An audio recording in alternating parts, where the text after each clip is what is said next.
Today we're going to be making Haloumopita, which is a Greek Cypriot dish made of halloumi cheese, dried mint, and obviously dough. The basic ingredients is we need some strong flour, some grated halloumi cheese, some dried mint, water, a bit of butter, and also some thickened cream. Basically, the recipe that I'm doing today is only for a small tray, which is a 20 centimetre. I'm just using a sponge cake pan.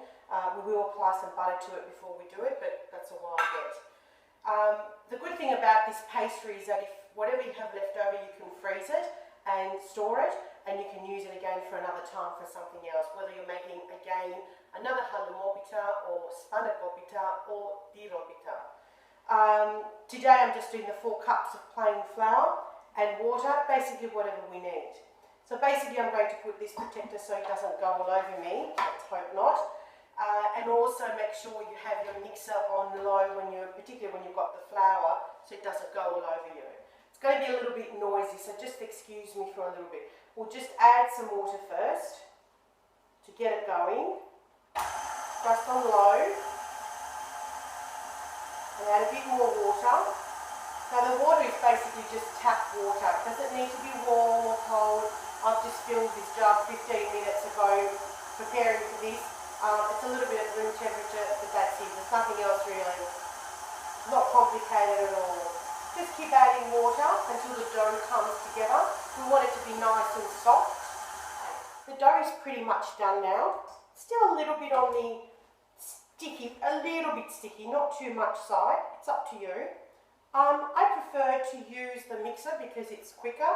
By all means, you can use your hands, do it by hand. You don't have to do it with the mixer, or if you don't have a mixer. But then I'll just knead it a couple of times to get it nice and soft. Beautiful. This is really nice and soft dough. You can easily work with it as it is. As I said, this is a big quantity. We're not going to use all of this, but whatever's left over I will be freezing.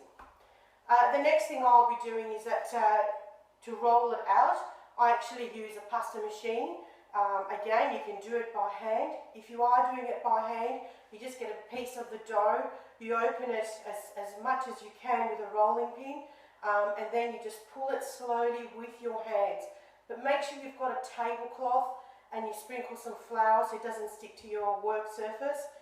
Make sure you take your rings off because it could tear the pastry and your watch and so forth. I just find it quite easy, much easier and faster with using the pasta machine. Thank God I've got an electric one which I can attach to my mixer, so it makes it even quicker. I do so many of them, so it's just very convenient for me. Okay, I've left the dough to rest for half an hour, just on the bench top like this with a bit of flour on top of it. What we're going to do now is actually open the dough and start with our filling. Just get a small amount from your big batch. Make sure there's plenty of flour so it doesn't stick to your bench top if you are using the pasta machine to do this. Just with your rolling pin, roll it out into sort of the widths and length and width that will fit the pasta machine, just to make it a little bit easier. I do a few of these at a time so that it's all ready. There's one. Very easy to do.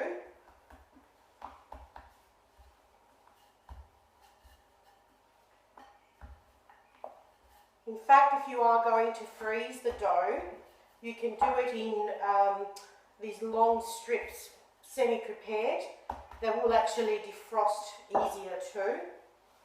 My second one and one more. Now, done with this. I start off at number 1, which is the thickest, and then we work our way down basically to get it to the consistency that I need to.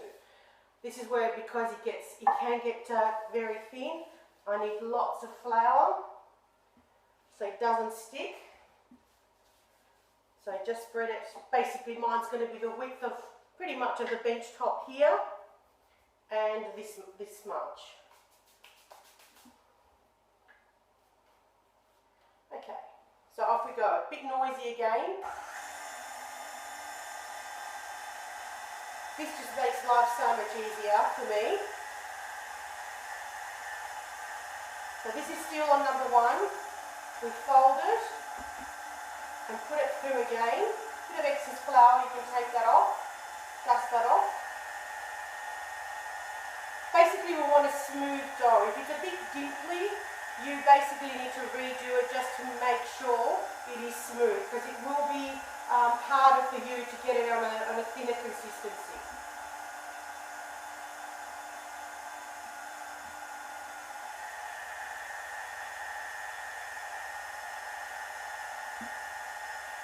It varies from piece to piece, basically, how many times you put it through. This is going to be I think the 4th time. Put a bit of flour on that. The 4th time this is going through, but I'm still not happy with it. It's still a little bit bumpy.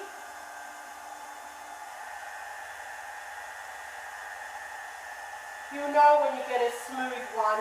It's just lovely, like this is now, which is perfect. So we've prepared that.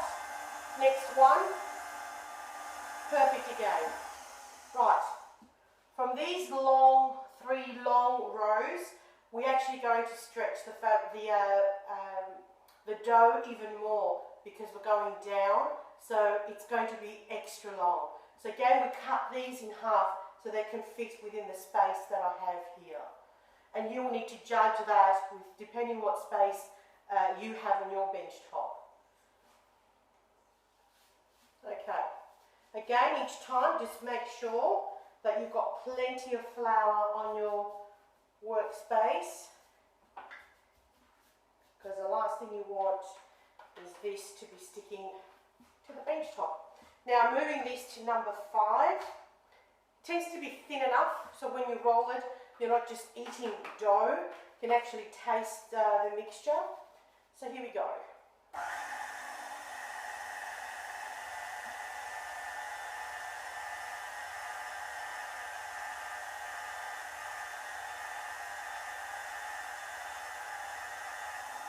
I'm not sure whether you can see this, but it is actually paper thin. Lay it down, get your next piece, dust off any excess.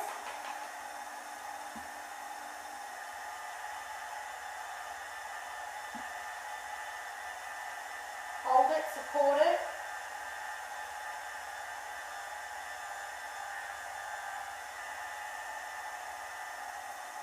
And what we're going to do is add it, just overlap it by about 1 centimetre. Don't worry about the different lengths at the moment, we will fix that. And our last one. Usually I find 3 is more than enough to give us enough volume with the filling. Again, overlap it by 1 centimetre.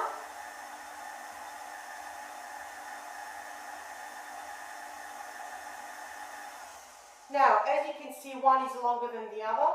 So what we do is we cut it off and keep the scraps together for later on. So that's basically your 3 strips that you've overlapped by 1 centimetre. And now we're going to actually use melted butter to glue it together, if you like, before we start with our filling. Okay, now I've just melted a little bit of butter, which I'm going to use to seal where I've joined the pastry together, so it stays together once the filling is in, just only for that portion. If you were making a spanakopita or a dirobita, you would actually be putting butter through the whole, the whole pastry basically. The rest of this butter is we apply at the base of the tin to prepare it. Even though I'm using a non-stick pan, just a little bit of butter to make sure. Beautiful. Put that over there. What we do use to moisten the dough, if you like, and just not to dry it out once the filling is in, is some thickened cream. It's not whipped, it's just literally straight out of the jar that you buy. You pour it over it. At this stage I've used a quarter of a 250ml pack.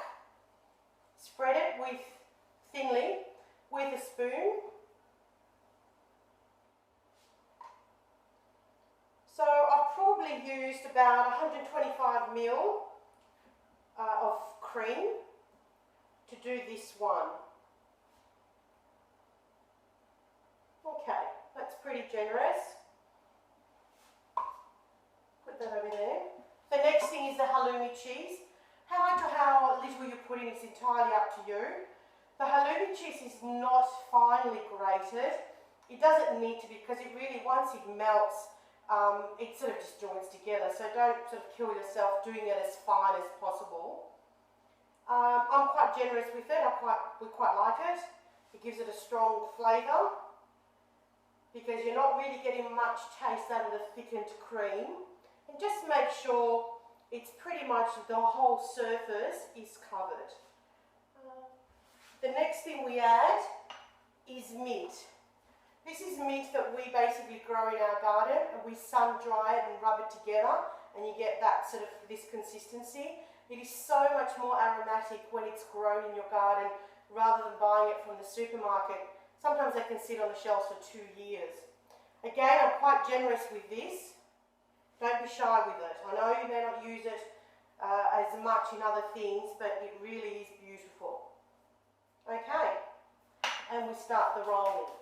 So what we do is we pick up one corner, we turn it in all the way. Any excess flour, just flick it off. It doesn't really matter if you don't. It won't change the flavour or anything. So you just keep rolling and keep rolling. If you do get a bit that sticks, you just grab your knife and you just do this to lift it off, just like I have here now. So basically we're creating one big roll. Once we do that, whatever excess flour you have, bring it as close as you can. What we're doing now is we're going to stretch and roll. One side is going one direction and the other one the other direction. So I've stretched this even further, so you can really see the halloumi cheese and the mint through it. So on this side, I'm rolling it in this direction.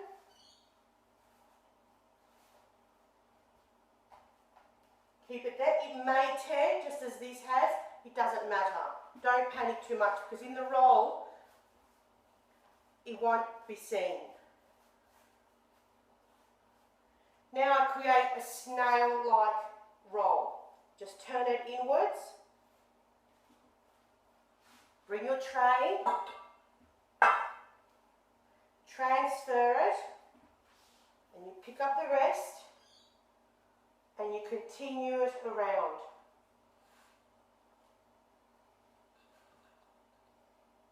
And there's your Haloumopita. On top of this, butter. Be generous with it again, because it's the only thing that it has on top for it to become crunchy. So this is it, and you bake it in an oven 170, 180 fan force for approximately 40-45 minutes. You want it to be golden brown on top. You will be able to see the mint. I mean, I can see it now, it's translucent, the dough. And once it comes out of the oven, basically you would sprinkle some honey on top of it, serve it as it is, or along with other mezetas. So it is delicious. Okay, here we are, the final stage of the best part of making the Haloumopita, eating it. So this is what it is. Basically, I've just taken it out of the oven. It's taken approximately 48 minutes, I say 50 minutes, for it to go a golden brown colour. And also my oven wasn't too warmed up beforehand. What you do is just transfer it to a plate. You don't have to, you can just leave it in this tray. Get some honey. Drizzle it on top. While it's nice and hot. Let it penetrate through to the different layers. You'll be able to see them. And this is it. You're going to cut it up enjoy it. Whether you strip it off, you cut it into like a pizza, into triangles, and everybody peels a piece, up to you. But this is the leftover dough, which is going to go into my freezer for the next time I'm making bitters. The halloumi size I didn't actually talk about. The halloumi that I used in this one was homemade, so it was bigger than this store-bought one. If you are going to use store-bought halloumi, you will need 2 of these. I hope you enjoy it, and welcome to Margaret Kitchen TV. Thank you.